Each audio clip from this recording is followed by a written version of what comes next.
just at Santa Susana Field Laboratory in Simi Valley. That's, one of the only places in the United States where there was a nuclear meltdown. There was more than 1 million gallons of TCE that was put into the soil there. So we all know this. We have our work cut out for us. One of these sites you talked about where promises were made and haven't really been followed through on is Santa Susana. As you said, 1 million gallons of TCE, commitments made in 2010. Thanks for already visiting the site and also for trying to hold the feds accountable. Sort of wanted to get into that dynamic a little bit with you here, just your perspective on this complicated relationship we've got with the federal government where they are often a responsible party.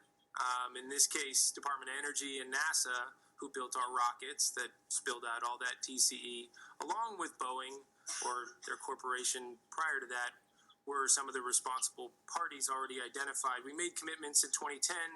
Looks like the feds are trying to fall back and break their commitments right now. The Department of Energy put out a pretty weak NEPA analysis, which I appreciate that DTSC sent that letter back in December saying this doesn't look like you're meeting your consent orders, your contractual obligations to clean up.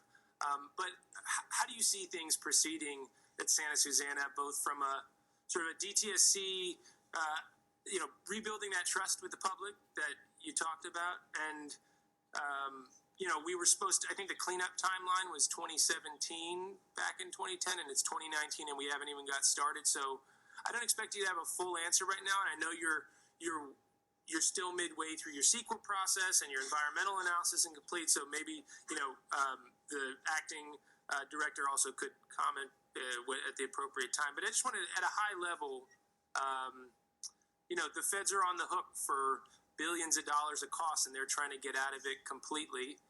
We, meanwhile, have to hold them accountable and private parties. So any just initial take on what can be done? Sure. I'll give a very initial take. It's a complete mess. And, the level of toxicity, the history there is when you're on site, it's just depressing. Everywhere you look, there was flagrant violations of even what they knew back in the day. Another case that I worked on in my last job was uranium mining on the Navajo Nation that was for the same exact effort to build weapons for the Cold War.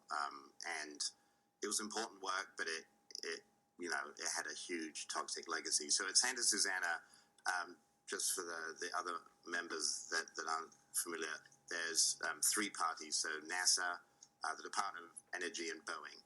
And the state of California has an agreement called an order on consent with the 2 federal agencies, and that order is to clean up the facility to background. And it was inked by Stephen Chu, the Nobel laureate, who was the head of the Department of Energy at the time and NASA during the Obama administration, and I was at EPA at that time. It doesn't give discretion to the federal government. There is no, this is what they'd like to do. It's very clear what they need to do.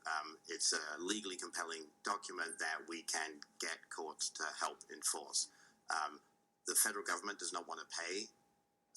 And in my experience at US EPA, we were very unpopular because we would hold other federal agencies accountable.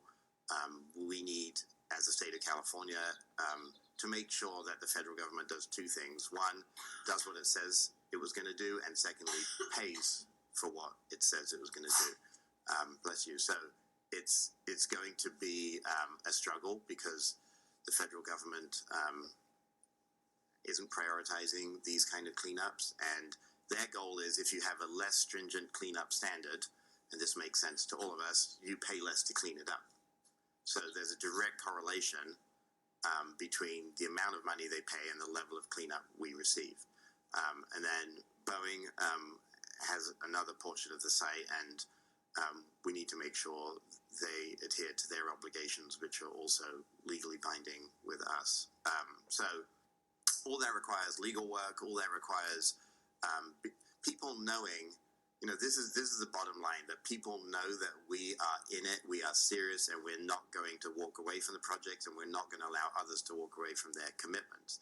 That's hard to do when to use Senator Stone's comments, we're in disarray. We have been in disarray.